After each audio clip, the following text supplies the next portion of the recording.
Hey, hey, hey. Hi. Welcome back. We're back. Welcome back, Misfits Managed Nation. We are here and we're here. We're here. We're going to be a little informal tonight because, Yep. this is our first show of 2025, and we both have been dealing with some stuff that we needed to clear. I know, definitely my side, but I am definitely back and ready to build you guys up in 25. So, Absolutely. you got the boys with you, looks like? There. Go. No? They're trying to decide what they want to do, and there's some different opinions out there, so they're opening the door. No. Anyway. Hey, Shannon. Welcome back, girl. Do you want to say hi, Cooper? Cooper wants to say hi. What's up, bud? How are you tonight? Hello. How are you tonight, Cooper? Good. Good. What is all that? He's being goofy. And there's the Luke. Got the boys. They've been asking me for when they got to get back on. So they're here. I'm not sure if I am. Shannon saying hello to him. Okay. I need my face here, guys. Come on. Well, what you up to, lady? Shannon's saying hi to you. Oh, Micah's saying hi. You Micah's guys here. Look at you guys say Micah. hi? What's up, Micah? Hello. Shannon and Micah have been asking, and they're like, what's going on? And they've also been dealing with some mountains and valleys of their own. So it is like I don't know, I feel like a New Year thing of Disaster? did you just say disaster? Yeah. Anyway, good to be back, and yeah. Take her away, Coach G. I'm distracted. Well, no, I'm just excited. This is the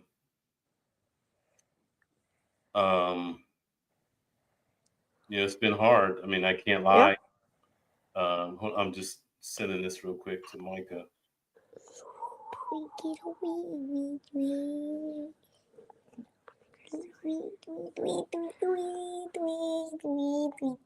Cooper. Oh no, I sent the wrong thing. I was trying to. Mama? No, Yeah. what are all those?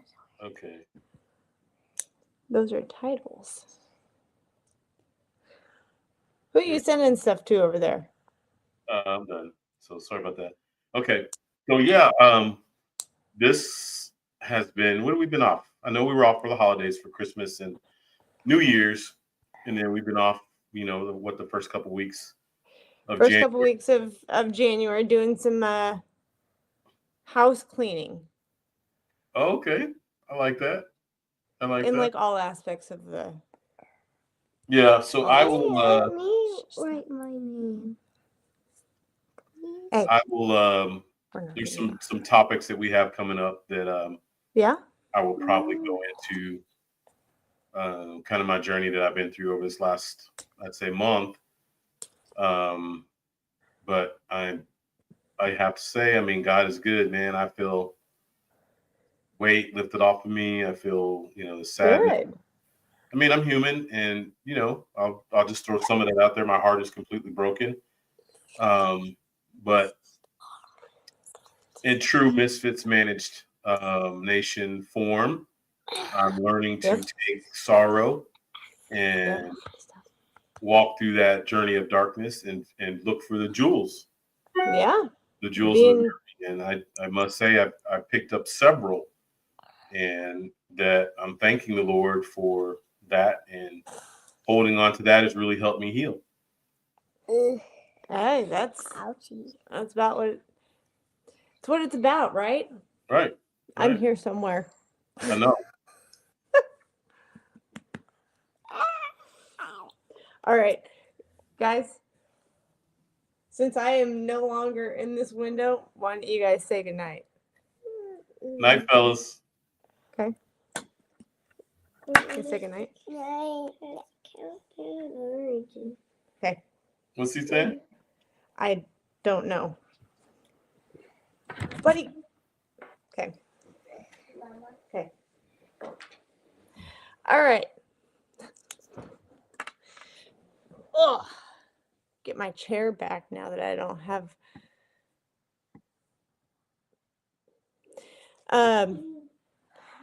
So where do you want to start with the jewels? Well, I can jump into my journey a little bit, I guess. I stop. Yes. Hey, you start. Hang tight. Thank you, Micah. I'll wait till you get the boys settled, and I'll jump into this. But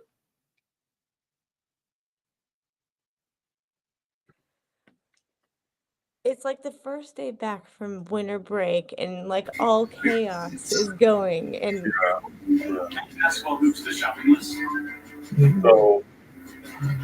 so, now, you about to kill somebody, looks like. Well, Cliff Notes, I guess Cliff Notes version, which again, like I said, I'll touch on yep. here in a couple weeks. But the relationship I was in is over. Completely shocked and caught off guard by that. There you go. What'd you say? Oh, I couldn't hear you. Oh, can you hear me now? I can hear you now. Okay. So yeah, completely caught off guard. Was blindsided by that, but I won't go into the darkness of that. I mean, that caught me off guard. I had, I mean, sadness and sorrow that I felt like I haven't experienced in a long time. Yeah. But the part I wanted to highlight tonight was the fact that I still must say thank you Ooh. because it's taught me that people come into our lives for seasons. And what she did for me in that season was raise my level of confidence, self-confidence, self-worth, believe in myself, my creativity, so many different things that were positive. Oh, did you say Mike is here? But so many things that were positive. And then even to throw another negative that's positive, just the pain of the situation, the heartbreak of the situation narrowed my focus. Pain has a thing that it does in bringing focus in our lives. So, I mean, I have to say thank you because, I believe in myself again. I trust myself again. I am creative again. I'm, just walking in all this positivity and authenticity and with laser focus. So I think since this happened, there has been so much that's happened good for me in these last 2 to 3 weeks. That's unbelievable. Literally today, get a call leaving work and another door has flown open for me. I'm just like, because like, Lord, I'm trying to stay in step with the things that are happening one by one, but I'm like, oh my God. So I'll let you respond to some of the stuff I said and I'll unpack some of that's happened. So what are your thoughts on that? Well, the thing that really stands out to me, honestly, is, and this has been kind of a recurring thing for me over the past, I'll say, few months is whether it's good or it's bad, the answer and the praise should always be thank you. Yeah, And we that's have a really hard time doing that. I have a really hard time doing that. And, you know, I've caught myself over the past, probably over the past month, falling into a little bit more of the victim mindset, more so than I'd really care to admit. Hi, Micah. what's up, girl? But yeah, so being able to say thank you no matter what, and regardless of how deep the valley is a true skill. Well, I think what helped me was our conversations previously on here. You know, some of the things that we've talked about. Micah, your story, Shannon's story, Evie's story. Evie was actually going to jump in tonight, but I've been swamped and I forgot to remind her. So maybe we'll have her next week. But one of the things that really helped me was finding the jewel. I've been looking. Lord, what is the lesson that you need to show me and teach me here? My sis below here had amazing heart to heart with me and loved on me, slapped me in my face. 2x4s is where it's at. Yeah, straight up 2x4. I never knew I was going to be carrying it. That's for sure. Straight 2x4 moment with her. Probably what, a 2.5 hour conversation. Yeah, we got into it, and We got Ooh. into the weeds, girl. So, But yeah. it made me really look inside and where did I go wrong? What are areas that I can fix moving forward? What are my accountabilities? And then how do I grow? And as I did that, I started to seek the Lord more for strength and healing. And he's like, well, wait a minute, son. Did you look over there? Did you see that jewel, that diamond laying over there? And that's a ruby over there. Oh, and by the way, there's some gold laying up there. And I'm just pulling it down, y'all. Girls, I'm just Love pulling it. and I feel like I've grown each day. Each day. I mean, I'm human and I have my moments of sadness and I miss her. But man, the goodness that's come from this for me is unbelievable. Unbelievable. That you could not have seen if you continued to be distracted by why me? Why me? What have I done wrong? Why is this happening to me? Why is, instead of reframe that into, Lord, why is this happening for me? Where are my jewels? Instead of looking for them, you could have just drowned in your sorrow, right? And we all do. And there's magic in that. You're finding that.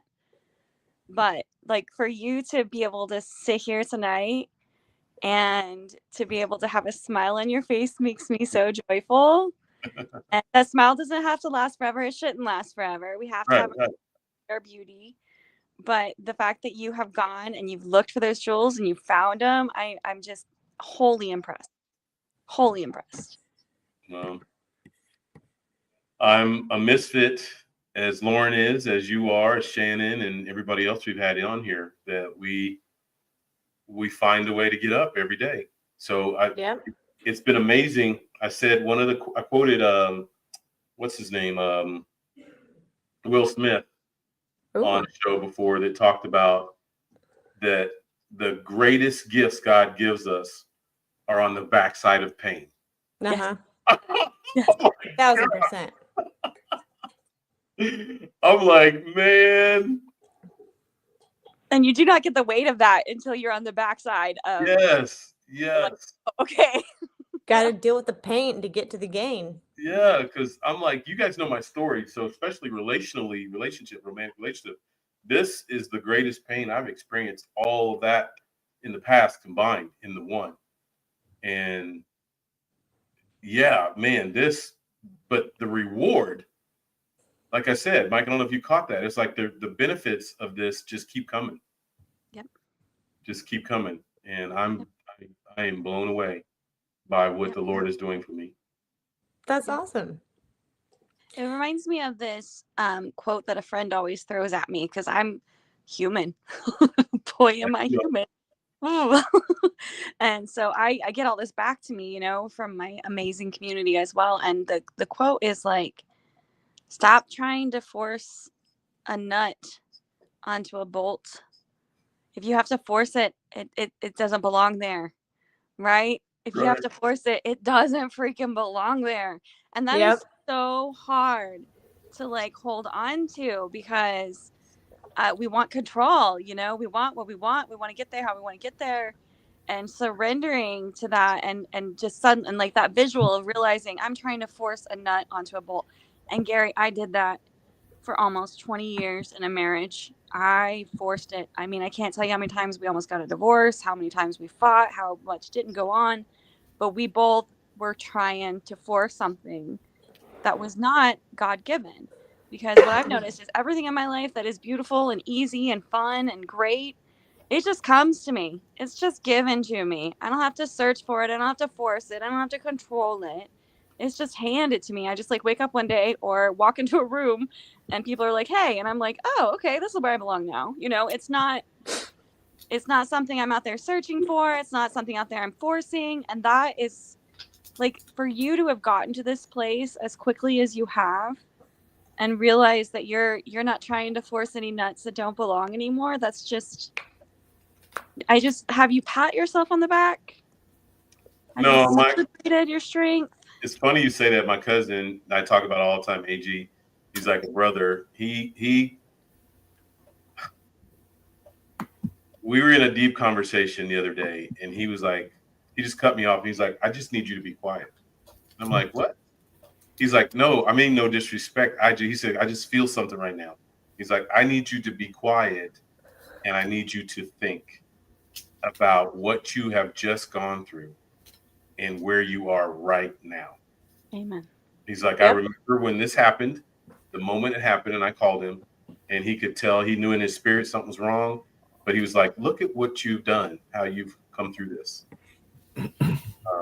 There was a moment of darkness that all that darkness out on my head and some of those old thoughts, Michael, we talked about that haven't been around in a long time creeped in, but I was like, no, this is a stronger Gary now. So those aren't even options anymore. That is my favorite part is looking back at how old Micah would have handled it and being right. like, yes, girl. But that was his point. That was his point in making me remember it. Lauren, I don't know if you remember me talking about memorials.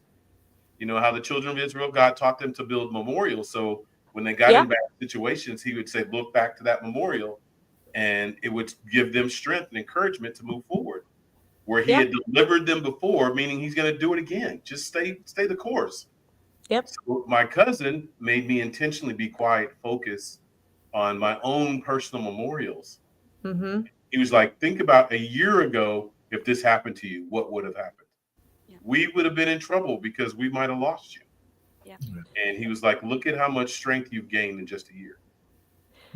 I have a friend of mine asked me, probably right at the turn of the year, she texts me and goes, happy 2025. Have you written your 2024 obituary yet? And I was just like, oh, calling me out. So I stewed on that for a couple of days and then I forced myself to do it. It was I don't know if you've ever done that with Evie. Mm-hmm. So we got to get Evie on here. I don't know if you've ever done that with Evie. Man, writing a bit with her. Woo. Yep. So how does that work? You writing down the bad things of last year, or how does that work? It's really more of just well, previously it has been me writing in just a blank journal and just saying all the things about my past self that I was releasing and that like, okay, I'm laying this down. This is no longer who who I am. And obviously the first time it was a little bit more drastic, and the page was pretty soaked from tears. This time, not so much, but it was just me writing down, here's what I'm releasing for the new from this past year. Here's um, all the lies, and even some of the stuff that I loved about myself or that I used to love. Okay, still, that served its purpose, and here lies a girl who, insert phrase or insert quality or whatever. Then moving on to the new. Can I answer that, Mark? Yes, please. So my version of that, which now I'm super excited about, I'm back writing the warrior word curriculum that I will actually call. I'll take my old name from our old podcast, Mark, because I'm going to call it Unbreakable Souls. Okay. So it's curriculum, and it's going to be anywhere from 8 to 10 weeks. But obviously, let's say 10 weeks. So the 10th week is graduation, and we'll celebrate. The participants go full out. But week 9 is, I don't know what to call them yet. They're events. So, Lauren, the things that you've talked about that you're writing down, I'm going to have the participants write on like a piece of cloth. Oh.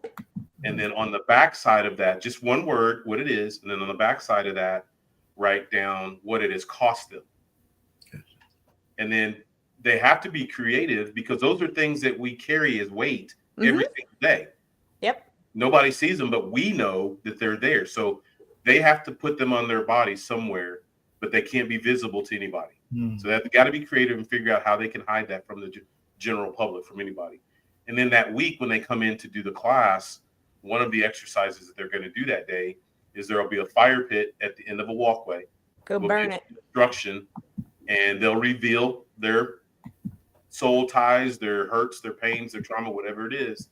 And they're going to walk that line down to the fire pit and pull off their stuff, do whatever reflection they need, pray, whatever that is, throw it into the fire, turn their back to those things, pause and have a moment to process, and then walk away.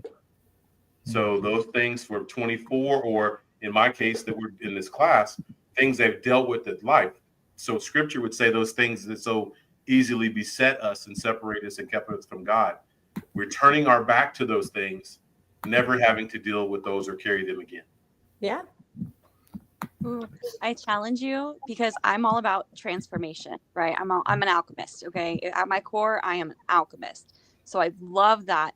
I challenge you to take the ashes and create something out of it. Ooh. Well, that takes next level. Something beautiful. Yeah. Because that would say that's what defined me this last 6 months of my life is the Phoenix. I say Phoenix. Yeah.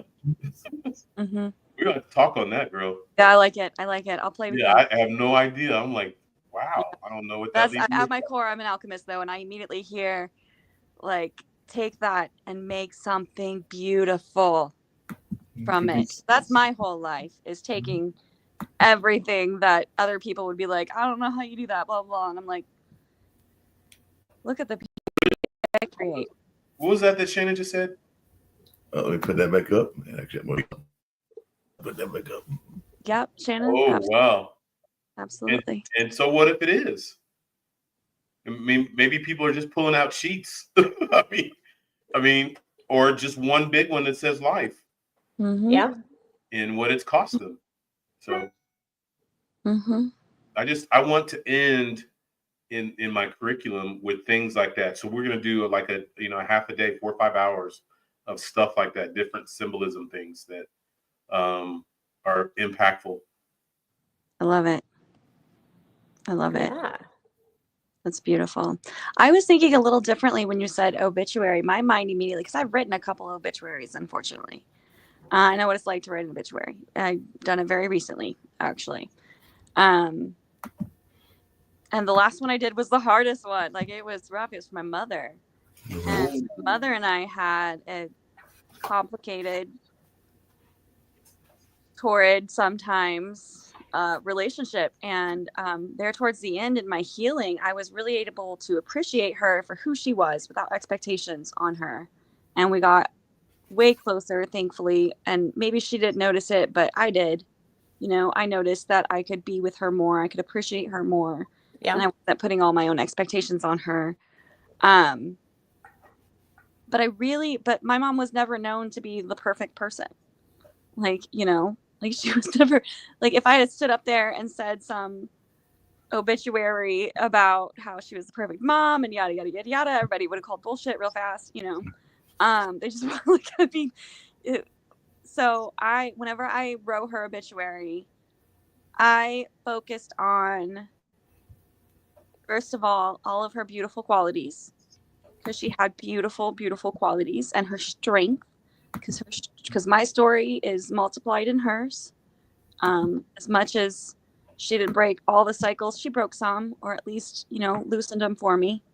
Right? She did her work, or at least some. But whenever I wrote the obituary, I talked about the strengths that I've received from my relationship with her. I talked about the strengths that we've all received from our relationship with her. I talked about the beauty in the pain. And it was a really hard obituary to give. There wasn't a dry eye on the table, for sure. I was bawling through half of it. I mean, this was my mother. Right. But whenever you said write an obituary, my mind immediately went to, Shit, no. yeah, no, for sure, girl, for sure. My mind immediately went to writing an obituary for the pieces of me the way that I wrote it for my mother, right? By seeing the strength, like, man, if we're just talking 2024, I could say so much about how much the version of 2024 was so much stronger and so much more authentic and all of these things. And, you know, there are things that beautiful Lauren is working on me with on a weekly basis. Thank you, Lauren. That I'm still definitely working through, and there's things that I'm letting go of, for sure. But it's the strength of that year that I earned from years past that I want to say thank you to, not just goodbye to. Yeah. Because the truth is, I don't need that strength anymore. Right? I needed it then. Mm-hmm. I needed it in every step, but I don't need it anymore because I've grown stronger within just who I am. So I don't have to pull on that strength anymore. I've grown stronger with God, so I can lean on him more. Like, I've let go of so much. And in my obituary, because I am totally doing that now, that is brilliant. I'm all over that. In my obituary, it is truly going to be a thank you letter and a celebration of that year, of that life that I've had.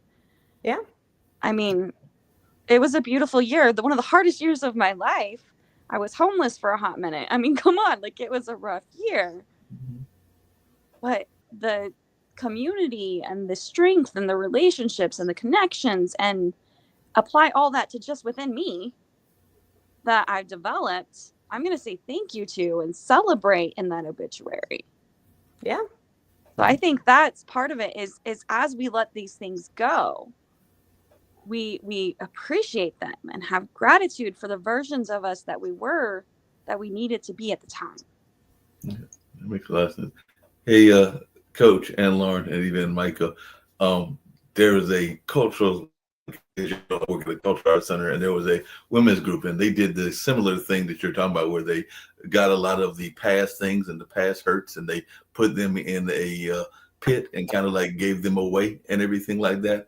And then they did the art, and like I said, some of the art they actually let me keep, the one that was like about a year or two ago and everything like that. So this one actually says that you can't says chaos. So the artwork doesn't have to be all that great because they did artwork at the end of the project and everything along the lines of that. So that was the one that said chaos.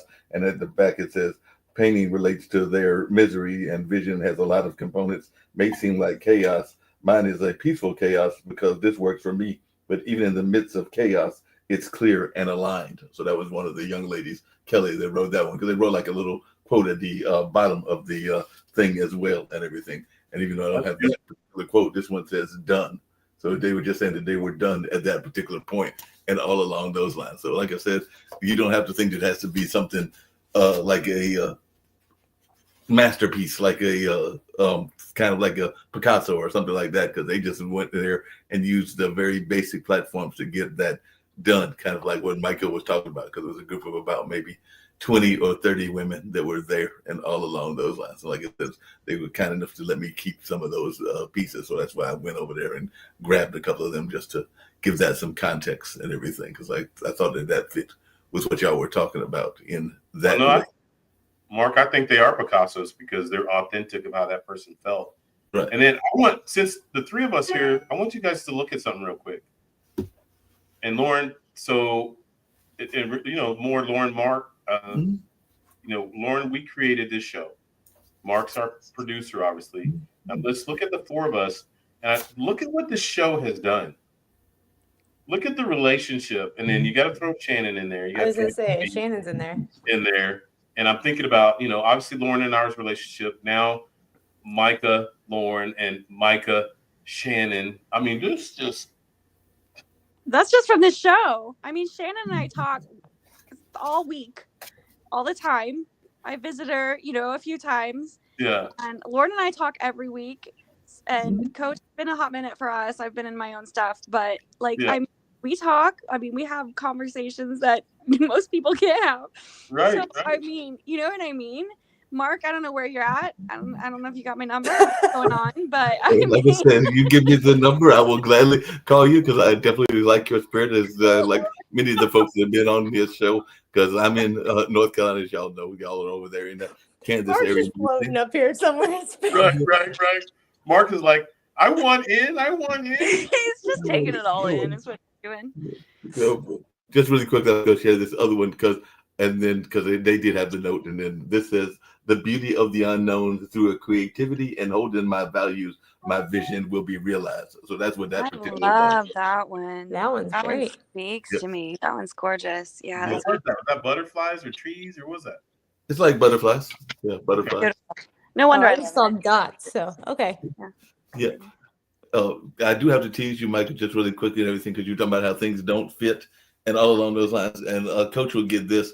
There was a older song that used to exist back in the 70s, because yes, I am of the era of the disco era. So as soon as you said that, I started thinking of Kelly Patterson's "If It Don't Fit, Don't Force It," which is an old classic song and everything, which is definitely fits with what y'all are talking about. Because a lot of times we do try to force things and all along those lines. But I actually, Coach, had the opposite of what you had and everything. And I think we've come to the realization that as a couple, we won't be a couple, but I had kind of separated from a friend and all along those lines. There was an ex and everything, but they actually came by the center where I work at. And I think that we now have an understanding, because I've told you before that I have a affinity for a couple of their kids and everything, that while there will not be a relationship there, that we can be good friends and everything. So we had to come to that realization of what the situation will be. So like I said, we will probably never go back into that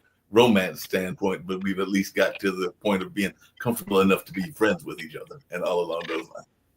Don't force it. Yeah. Exactly. And that took years for that to happen. Okay. Got it. I gotta say this because it could have been the most awkward moment for me. So both of my boys had Pinewood Derby races on Saturday afternoon, I think. Yeah, Saturday afternoon. I remember that. It was the first one, and I've gotten to know some of their friends' parents and everything, and one of them in particular, I've talked to her at ball games, etc. And at all the ball games, she would be with, at that point, I assume that he was her husband. They sat together. It was their kid, her mom. Anyway, I digress. So I was sitting there, and Nathan was talking about, he asked Cooper one night, and he goes, does he have, like, where's his dad? What's going on with that? And I was just like, yeah, I've met him a couple of times. And so we were there, and we were sitting there talking to her, and I said, where's your hubs? And she gave me the most awkward look. And I was just like, what did I do? And she goes, do you not know? I'm like, do I not know what? Like, I've seen this guy there walking around. Like, I've talked to him. And she goes, we're not married. And I'm like, come again? And she goes, we act like we are, but we're not married. She goes, we're best friends. Like, it's like they used to be married. They are divorced. But she goes, oh, yeah. She goes, we Wow. used to do the fighting thing and all the things. And she goes, no, that didn't work. But now we're best friends. He comes over and we have drinks and have belly laughs. And she goes, we act like we're married. We have the best time together, but us married doesn't work. And I'm just like, okay. And I'm like, I'm glad you said that. She goes, I just didn't want you to tell somebody else that we were married thinking that we were, and it being awkward. I'm just like, Wow.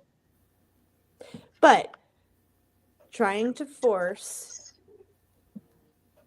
the whatever, I can't even put the phrase together right now in my head. No, screw. That one.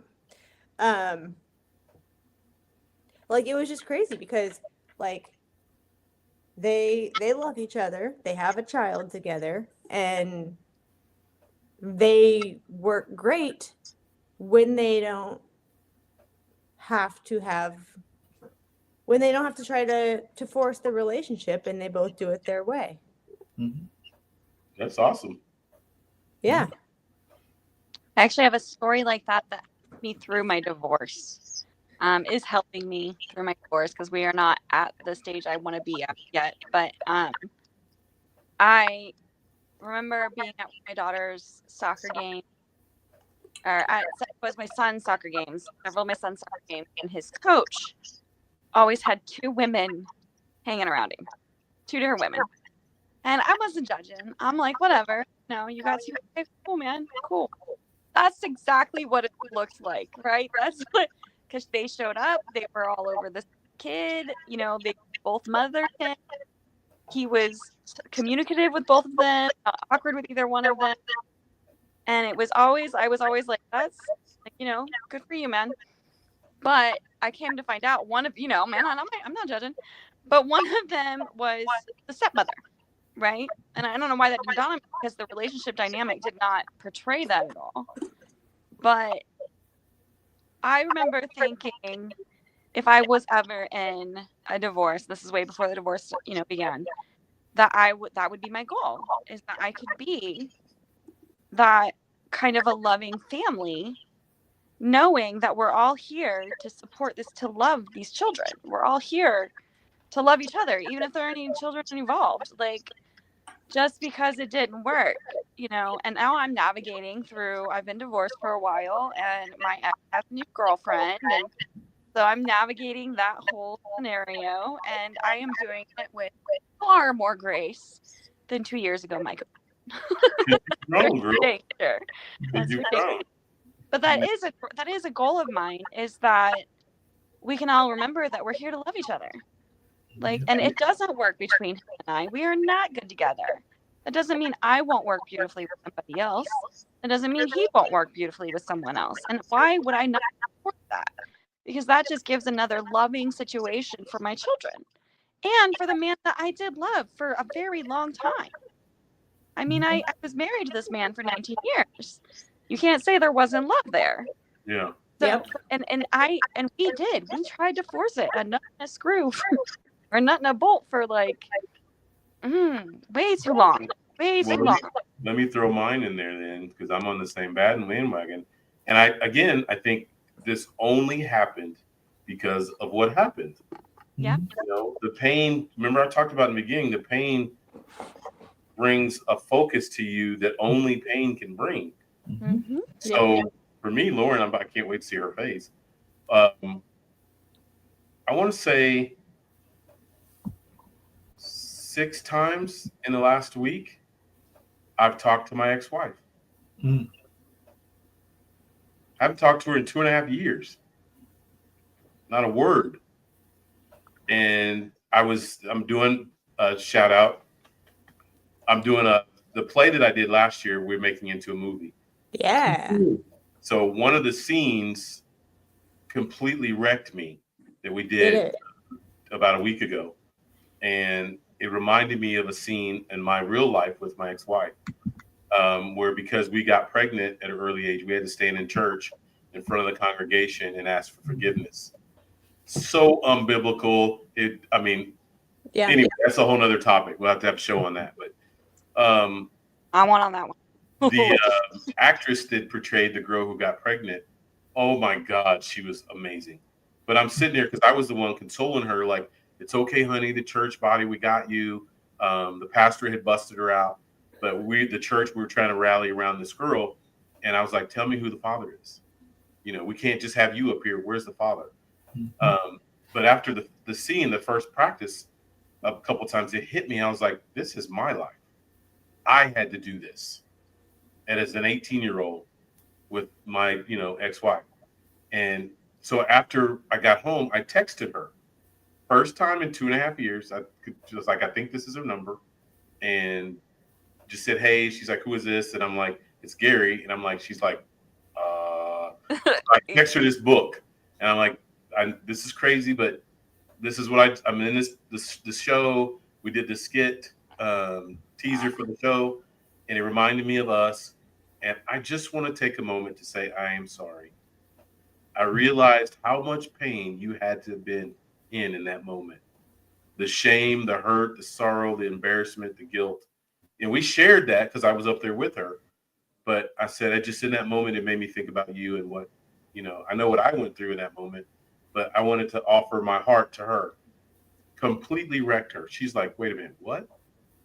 I can't believe you're doing this and saying this. I'm so thankful that you're doing this. And I'm like, yeah, I'm not your enemy. I'm not, your adversary.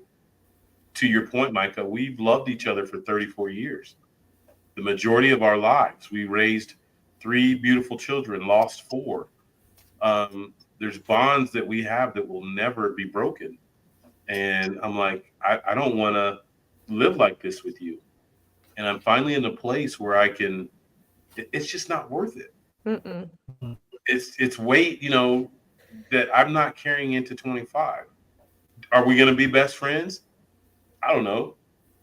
Probably not, but I don't know. Don't have to be. You never know. You never know. I'm open to whatever it has to be, or whatever it can be, because before all of this happened, no way. I have nothing to say to her. I don't want to see her. I don't want to talk to her. But now, no, my heart is wide open to that. And I have to thank, again, the lessons I learned in the midst of pain. Mm-hmm. It brought clarity to what's important. Life is short, and some things at the end of the day just don't matter anymore. Yeah. It's one piece. Sometimes coaching can be real surprising and all along those lines, because I know that if y'all ever get a chance to visit North Carolina, I'll have to bring you down to one of my nephew's soccer games, or maybe if they're playing lacrosse, but definitely the soccer game, because you'll see exactly that kind of relationship that you're talking about. Because I think I've told y'all before on this show that my parents are divorced, but that means the dad has got his significant other and everything like that. His lady love is a friend of mine, likes it when I call her that and everything like that. So you'll sometimes see mom, which is their grandma, as well as my dad, their granddad, and his significant other. There was a time that mom, if she had a significant other, might have been there, even though she's been uninvolved in for years now, and all along those lines. But you would see that going on, but you'd also see my brother's ex-wife at some of those games with his, because he had a child by his second wife, because my brother has been married twice. He's engaged now and has been engaged for a long time because of some health reasons. They haven't had that third and what I think will be final marriage. But the second wife will be there with her husband, and there's just that unity that is there. And ironically, even when there's been sadness, like funerals earlier, his first wife is actually there. And I think I mentioned to y'all not that long ago that my aunt celebrated her 80th birthday and everything like that. And that was, Shannon was very much there, and that was my brother's first wife, because she is still very close to my cousin as well as my aunt and stuff like that. So that's my point, is that kind of y'all's point is that you never know how those relationships may continue and those bonds may continue even though the relationship broke off. Right. You said it, Mark. It's unity. Yeah. And we're talking about our inner circles right now. I mean, they may be our outer inner circles, but we are talking about our inner circles. Mhm. And that unity spreads so much further. Yeah. If we can't even start by adopting that feeling and that attitude and that gratitude of unity with our inner circles, the people who affect our daily lives, I mean, that's the beginning. That's where the ripples start, is by becoming to unity in that. Right? As you Right. said it, Mark. You said it. It's unity. Yeah. Yeah, it's totally unity, and that unity flavor, and sometimes that can even play into the unity with your friend circle as well. Because as a matter of fact, I don't know that I've talked to y'all since well, I know y'all were having y'all's crisis and all along those lines. And while y'all were having y'all's crisis, I had a moment of positivity and all along those lines, because I am now a international best-selling author because I was part of an authenticated book and everything. So if you ever go on LinkedIn, you'll see Brian Shulman is got a company called Voice Your Vibes, and he was doing these shows called Shout Out Saturdays and What's Up Wednesdays, or I think that's the title and everything. But it was basically during the COVID era, getting people from around the world together and share their authenticity and all on those lines. So I was asked to write a essay within that book. So I think it's like 40 authors. So I'm one of 40, but we are 40 international best-selling authors now that that book is out. That's amazing. Congratulations. Congratulations. And Mark, I know what we're talking about when you get my number, because I actually made a big move today too, if we're talking celebrations. Yes. Lauren, I was going to share this with you later, but so we're here. I finally sent a proposal collaboration email to Trader Joe's for my food art. I'm looking for sponsorship from them for my book, my Food is Art book. So Mark, whenever I get that sponsorship, because I'm going to wake up to that email tomorrow saying, yes, we can't wait to work with you. Here's all the money. Right? I can't wait to wake up to that email tomorrow. Yay! Mark, you call me, because we're going to have to talk about how to get that published. Talk about that getting published, and you'd asked about, because I know that I've not had the pleasure yet of meeting Lauren or Coach G in person, but I know for a fact that if you do that book, that there are several Trader Joe's in North Carolina. So that is a way that we might actually get to see you. Shannon, as soon as you're available to go on a road trip, I say we plan this. I say, yeah, I'm down. We've really come with a core group here. I say, as soon as we're all ready, we take a road trip, go see Mark, go to North Carolina, go to Trader Joe's, make a board. I'm down with that. Cool. Yeah. Team building. Misfits. We even can get a thing for our car. Misfits. Yeah, we got to do a show when we get there. Yeah. I've been trying to do the Misfits Managed live. We need to do it live. Just saying. Do it. I'll cook. Yeah. Thank God, because I don't want to. Well, Michael, we got to do our show. We got to stop talking about that. We got to get that moving too. I know. I think we've both been. I will fully admit I've been in a bit of a reclusive sort of hermitage stage, winter and all of that, and just everything that I've gone through, a big move and all kinds of things. I've been very MIA for most. Lauren's gotten a lot of me. I know. Lauren's got more of me than most lately. Shannon's got a bit of me, but I've been pretty to myself, and I don't know. Like I said, I made some big moves today. I had a big You've been big working realization on some last week, and got some good motivation yesterday, and started mapping some things out, and that really helped me. Like Lauren helped me map some things out yesterday in a visual way. It was so beautiful. And Lauren, I'm telling you, it took all of last night for me to be like, this is what I want to do. Dang it. This is it. This is the one. I'm 100% sure. And I did like 3 things towards that goal today. Yay! I mean, I just dove right in, didn't hesitate, just got 3 major things done that have been sitting on my heart and stewing in my mind for over a year. Uh-oh. And Shannon's it took me coming all after of you. 2 hours to do them today. And But, Shannon's talking about y'all's podcast as well, not just the one that you're supposed to do alone, but also the one you're supposed to do with her, because she was asking that question. What about our podcast? I know there's like 3 podcasts I need to start. There's like 3 of them. We need to all get on it for sure. But Well, yeah. Your boy, Yeah. Coach G's back. I'm ready. Okay. You ready? You're doing your stuff. I got to tease you, Coach G, because I was talking to Lauren earlier, and I know that y'all have been in this polar vortex, and I was telling her that earlier today there's a little bit of that white stuff that is outside and everything right here in North Carolina. So how do Misfits deal with snow since we've got the Misfits managed? So I need some snow tips since apparently I've got some snow outside, all by outside. Don't ask me. I have a full body fleece lined hooded snuggie that my husband keeps asking me what cult I'm going to because it is the only thing I wear, and I got my hot tea, and I don't do cold well. I don't do cold well at all. Me either. Yeah. No, I'm sitting in my bed, cuddled up in my jammies with blankets all over me because I'm like, I'm not. Yeah, no. I got the heat blasting. I got a little heater in the room. I've got under a heated blanket. So I don't do cold. Well, I agree with Shannon that is a bad 4-letter word, because even when I saw that it was coming down tonight, and there's another one, because I hate the 4-letter words because that usually implies some bad words and everything like that. But y'all don't know this, but because of my own accidental encounter with it, I'm not a big 3-letter fan either, because apparently in North Carolina we don't know how to deal with that 3-letter word that goes with the 4-letter word. So yeah, I'm not a big fan of when it gets more cold. More cold, yeah, like or if you want to put it in the terms of rappers, ice, baby. Yeah, me and Ice are not big fans. Got it. I will say I learned really early after that first big snow of ours, to carry a shovel in my car. Mark, Right. that's the advice I have, is put a shovel in your car, because I've had to dig my poor girl. out too many times over the past couple weeks. It's been bad. I Get spun a chisel now, Micah. Went into a whole life lesson from that, so everything happens like it's supposed to, but man. You'll have to tell that story sometime, Micah. Yeah, that was a God story for sure. Yep. For sure. Probably a little much for the time we got left here, though. Yeah, maybe. Oh. Yeah. Oh, yeah, we're down to, okay.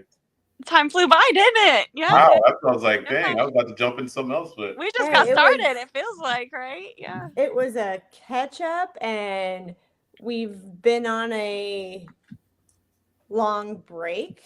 And you know what? I feel like we're coming in hot and heavy with I'm not even gonna say kind of new, because I hate the phrase new and improved. I feel like that can't happen, but highly improved, all of us. Yes, for sure. Yeah. I got a few more weeks of this hermitage. I can't wait to. I keep aligning myself with the seasons. I've always done that my whole life. And I'm just sitting here like, I know that I need to be deep within, because the growth that I've managed since I've just tucked myself away has been impressive to even me. And I am definitely my hardest critic. But I know I've got a few weeks left, because I'm like, I just keep pushing it out to watching those flowers, right? Like, when do those first flowers start popping up? Because that's never, it'll be time to really bloom for sure. You're tilling that soil, and you're working it. Yeah. Well, ladies, I want to take a moment too to just say thank you. I'm definitely a believer in giving people their roses while they yet live. Man, Lauren, I appreciate you checking on me and texting and being concerned and worried. Micah, the unbelievable 2.5-hour conversation. You messed me up with that conversation, though. Yeah. And it was after the conversation, because you texted me something that, I'm telling you, spiraled me for a hot second. And it's kind of, and Lauren knows this because we talked about it yesterday, but it actually led me into this path of, long story short, I ended up looking into seminary classes. Mm. After you texted me after that conversation, I gotta find what I said. thanks for coaching the coach and ministering the minister. And I was like, what? Shut up. I was just talking. But you messed me up. I with love the when that thanks for happens. coaching What the did I say? Let me go ministering find the- what I said. And I was like, dang, man.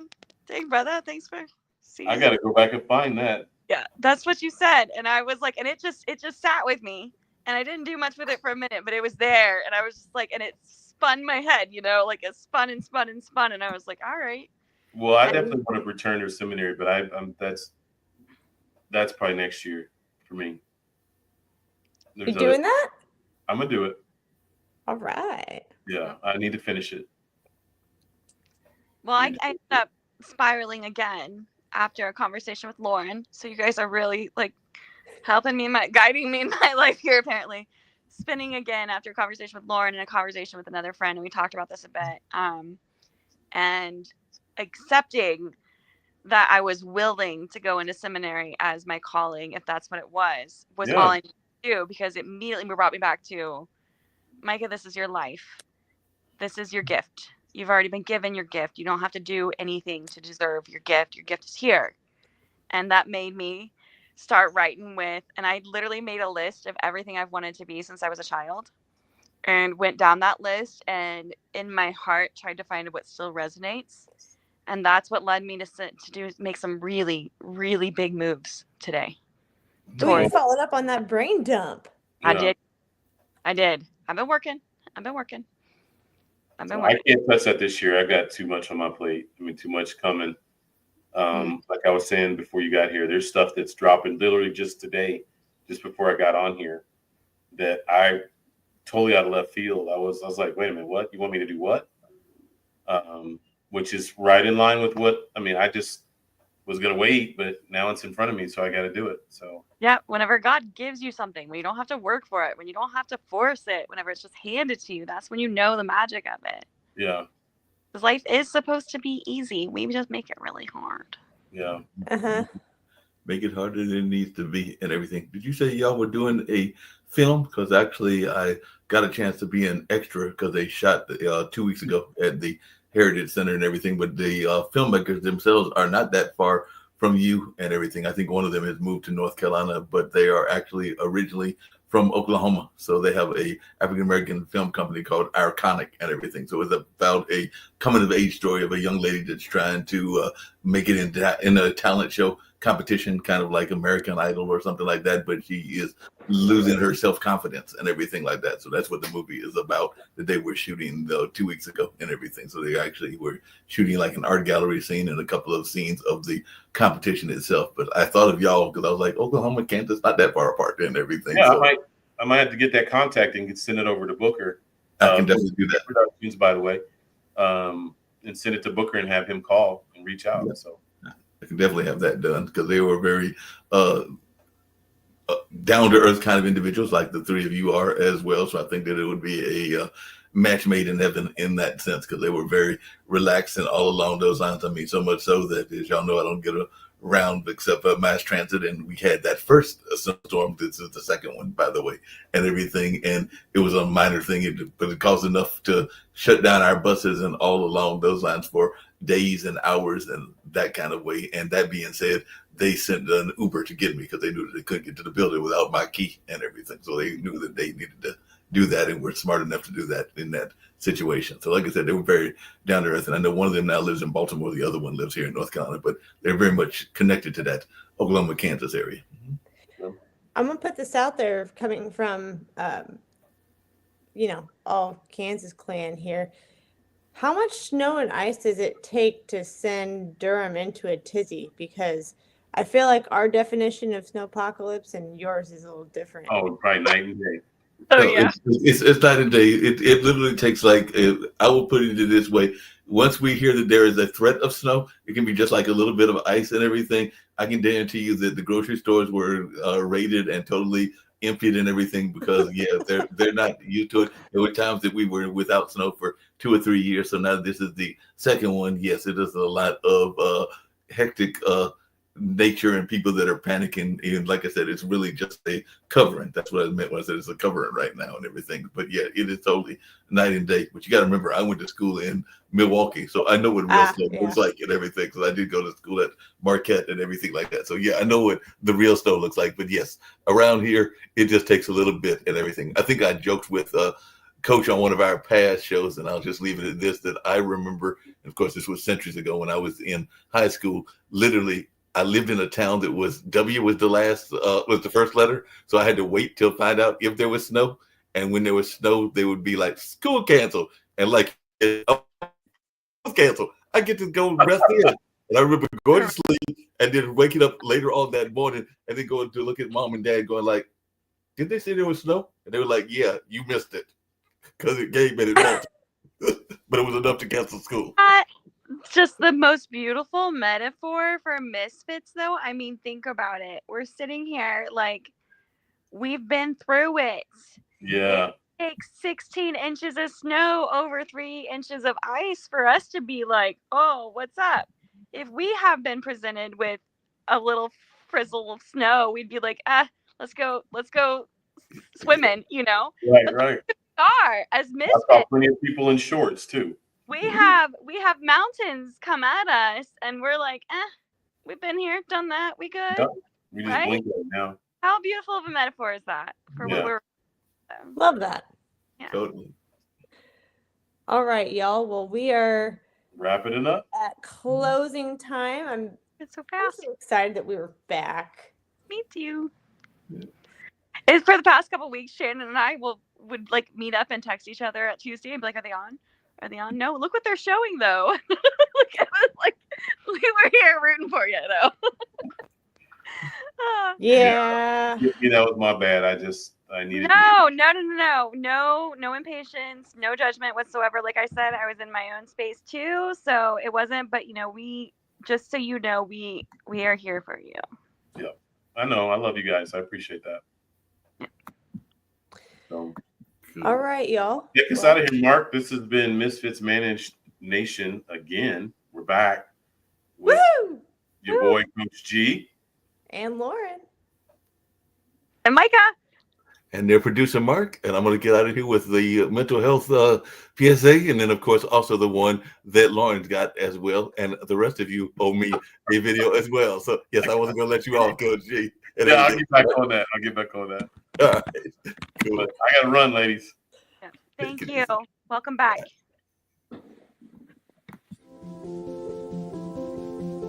If you're watching this with your friends, you'll probably make a joke. Because you know what you feel on the inside isn't what you want people to know. If you have to pretend to be happy, find someone you trust and tell them. If you get mad at things and you don't know why, or have thoughts about hurting yourself, find someone you trust and tell them. You are never alone when you share. Seriously, people care about you. It's okay to not understand what you're feeling. And it's easy to think that you're all alone. But you don't have to be. You're never alone when you share. Don't be ashamed to tell someone you trust what you're feeling. You're not alone. You are not alone. Find someone you trust and tell them. Tell a parent. Tell a teacher. Tell a brother or sister. Or just tell a friend. You haven't done anything wrong. Talk to someone. Talk to someone. It's how things get better.